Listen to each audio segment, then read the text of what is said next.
I would like to present my thesis proposal with the title, Effects of High-Intensity Inspiratory Muscle Training in Patients with Heart Failure with Mildly Reduced and Preserved Ejection Fraction, a randomized controlled trial.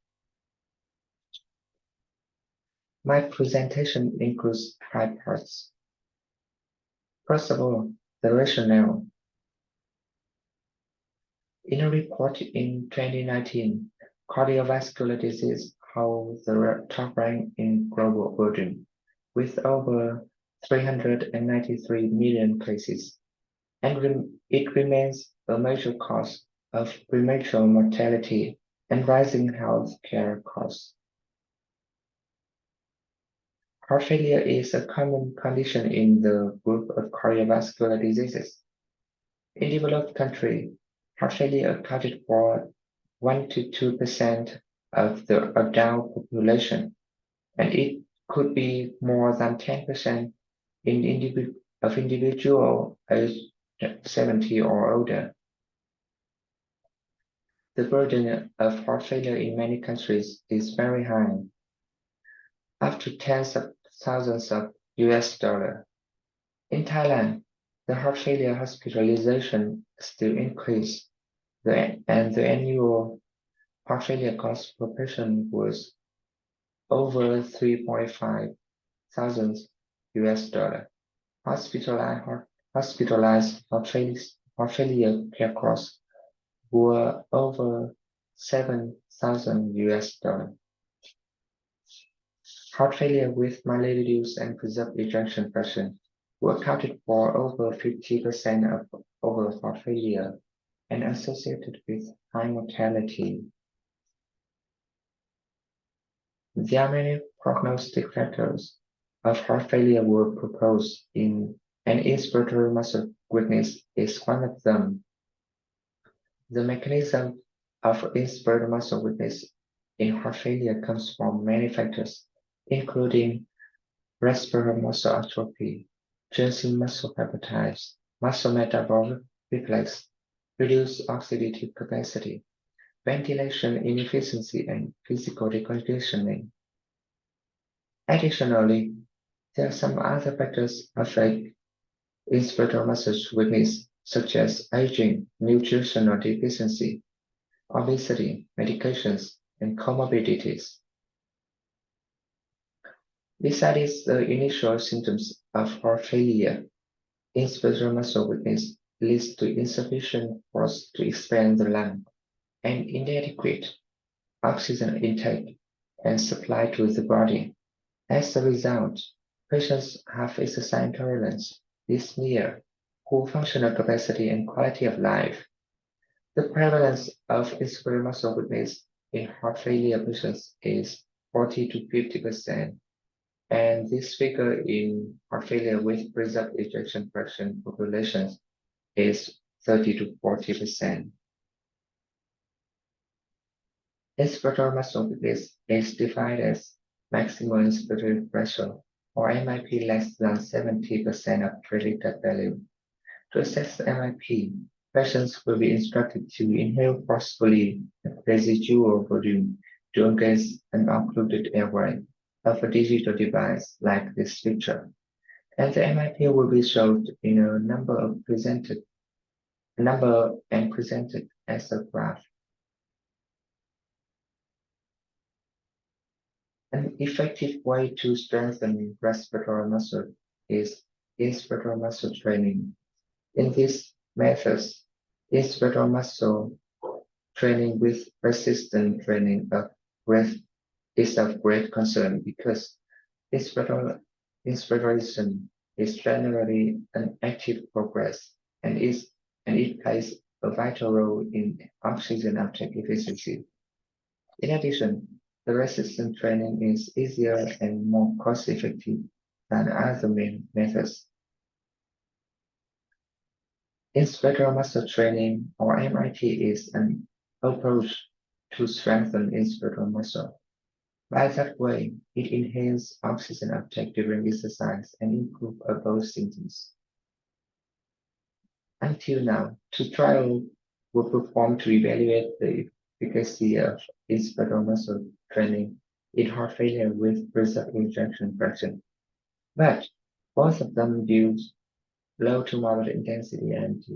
In addition, they use unblinded trial designs, small sample size, and lack of report of the compliance to home-based IMT program. An interesting finding is no previous study evaluated effects of inspirator muscle training in heart failure with mildly reduced ejection fraction. So, the gap of knowledge is that there have been no studies conducted to evaluate the effects and safety of high-intensity MT on patients with heart failure with mildly reduced and preserved ejection fraction. Based on the current evidence, we propose two research questions. Firstly, does the home-based high-intensity MT program increase VO2 peak from baseline more than in sham controls in patients with heart failure with mildly reduced and preserved ejection fraction? And second question is the home-based high-intensity MT program safe? And does it improve NIP, 6-minute walking distance, quality of life, and echocardiographic diastolic parameters? The literature review. Heart failure is a clinical symptom with symptoms and signs such as breathlessness, ankle swelling, fatigue, apnea, and it is due to a structural and/or functional abnormality of the heart that results in elevated intracardiac pressures and/or inadequate cardiac output at rest and/or during exercise. The classification of heart failure. This table shows the classification of heart failure according to left ventricular ejection fraction, including heart failure with reduced, mildly reduced, and preserved ejection fraction. The treatment methods in heart failure include medical therapy, comprehensive care, and cardiac rehabilitation. In cardiac rehabilitation in heart failure, it could be some core components, patient's assessments, exercise training, lifestyle modification, risk factors management, psychosocial interventions, and long-term maintenance. Exercise training includes aerobic training, resistance training, and respiratory muscle training. Respiratory muscle training, or IMT, is the most component technique in respiratory muscle training, as I mentioned above. In order to gain expected outcome, the respiratory muscle training program will be set based on three components: intensity, frequency, and duration. The intensity depends on the percentage of maximal inspiratory pressure and divided to high intensity, moderate intensity, and low intensity. The mechanism of inspiratory muscle training in heart failure. Inspiratory muscle training acts directly on the respiratory muscle, include diaphragm and intercostal muscles. Inspiratory muscle training in heart failure patients could improve inspiratory muscle endurance, increase exertion capacity, alleviate metabolic reflex, enhance diaphragm thickness, change muscle fiber types, improve ventilatory efficiency, and by that way, inspiratory muscle training improves functional capacity in heart failure patients. As I mentioned before, there are two studies of inspiratory muscle training in heart failure with preserved ejection fraction, and both of them showed the significant improvement in VO2 peak and other outcomes. Some study on high-intensity AMT in heart failure have also been conducted, but most of them were performed in heart failure with reduced ejection fraction patients. High-intensity AMT also showed efficacy in other populations, such as football players, COPD patients, and the follow-up time was often 8 weeks. So 8 weeks could be enough time to show the efficacy of high-intensity MT.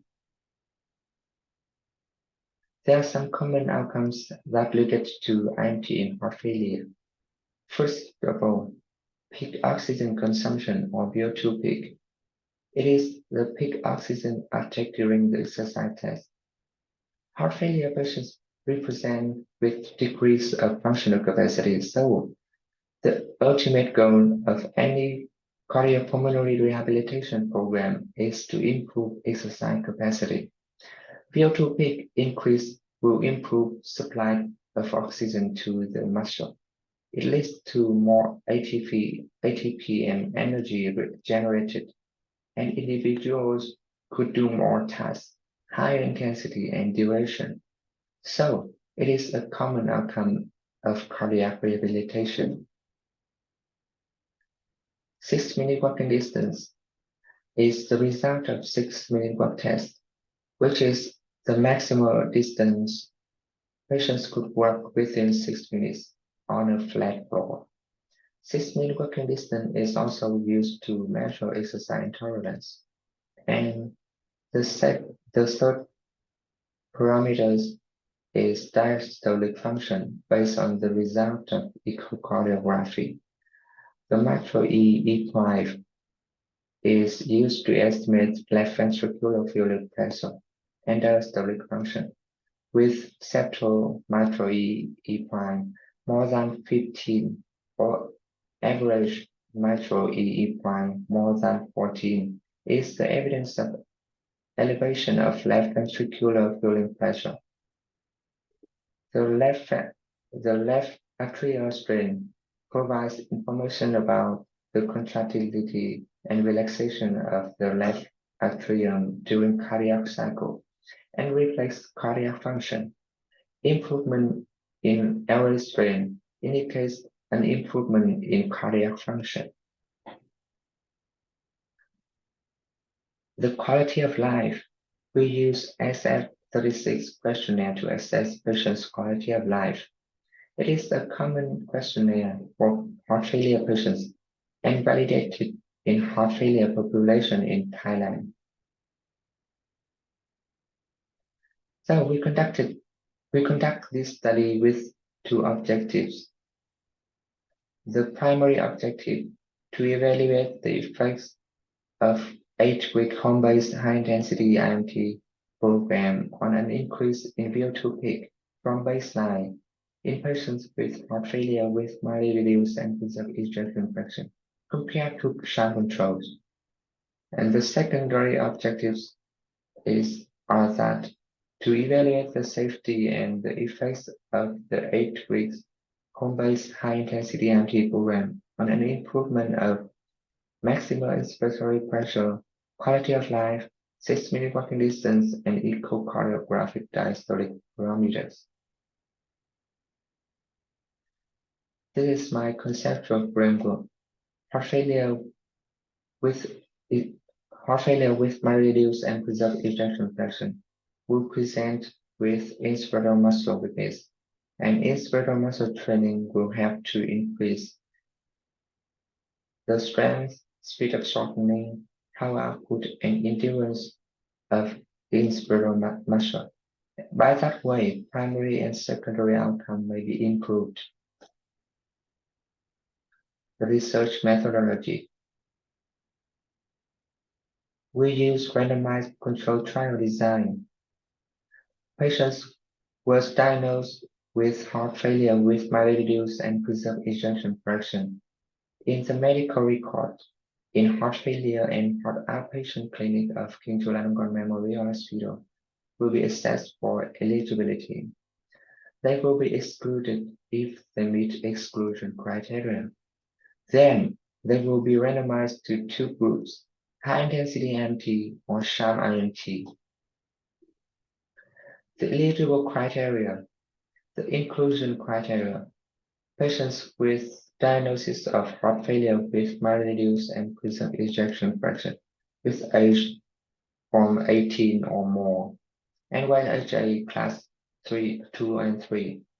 Patients with a stable dose of heart failure medications for 4 weeks. The exclusion criteria include gait problem, worsening heart failure, recent angina or open heart surgery, end-stage renal disease, post-heart transplantation, anemia, moderate to severe valvular disease, significant primary pulmonary disease, and comorbidities with life expectancy less than 1 year. And some withdrawal criteria are as presented in the slide. The randomization and blinding. We use block randomization method with a block of 4 and 6 in a 1:1 ratio in 2 groups. Cardiologists, outcome measurement, and data analysis researchers are blinded to the patient or location group. The participants are blinded to one other intervention. The intervention protocol. High-intensity EMT. The warm-up will be performed in 5 minutes. The training resistance will be set at 30% MIP in the first week, 50% MIP in the second week, and 70% MIP from the third week. The cooldown will be performed in 5 minutes. The sham IMT. Warm-up and cooldown will be performed similar to high-intensity IMT. The training resistance will be kept at 15% of MIP.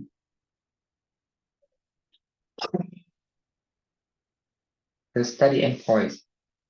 The primary endpoint is the change in VO2 peak at 8 weeks, and the secondary endpoints include maximal inspiratory pressure, 6-minute walking distance, quality of life, and diastolic function and experience of some adverse event.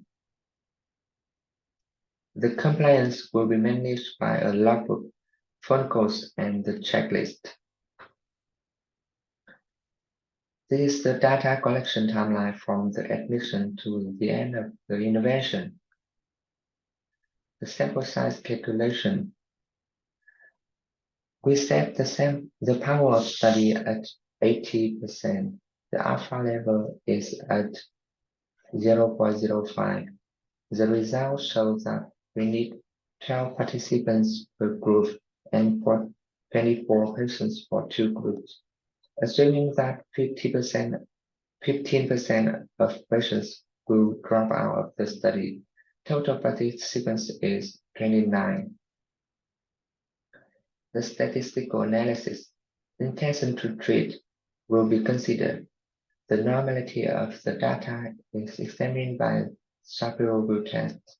Independent t-test or regression ransom test will be used depends on the distribution of the data. Chi-square test or visual effects test will be used for categorical data. The statistical significance level is p-value less than 0.05. The limitations. Some problems with compliance could arise, but we use phone calls and diary to alleviate the limitations. I intend to apply for the 90th anniversary of Chulalongkorn University scholarship to serve my study. The ethical issues. Cardiac rehabilitation is not implemented as a mandatory routine in King Chulalongkorn Memorial Hospital. So comparing a high-intensity EMT program with sham controls allows for a fair comparison to the usual care, while ensuring the non-biased and blinded study designs. We also provide consent forms and opportunities to ask any question, and patients can withdraw from the research at any time. This is my study timeline, and I'm in the first stage. Thank you very much for your attention.